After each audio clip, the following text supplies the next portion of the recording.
Italy ভিসার মোট খরচ ও বেতন।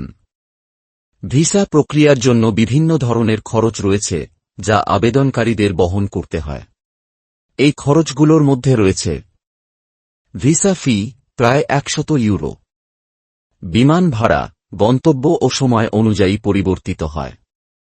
মেডিকেল পরীক্ষা ফি প্রায় 25 থেকে 50 ইউরো। এজেন্সি ফি প্রায় 200 থেকে 300 ইউরো। ডকুমেন্টেশন ফি প্রায় 50 থেকে 100 ইউরো। ফিঙ্গারপ্রিন্ট ফি প্রায় 30 ইউরো। পুলিশ ক্লিয়ারেন্স ফি প্রায় 20 থেকে 30 ইউরো। মোট খরচ প্রায় 500 থেকে 700 ইউরোর মধ্যে হতে পারে, যা বাংলাদেশী টাকায় প্রায় 50,000 থেকে 70,000 টাকার সমান। বেতন মৌসুমী ও অমৌসুমী কর্মীদের জন্য বেতন খাতভেদে পরিবর্তিত হয়।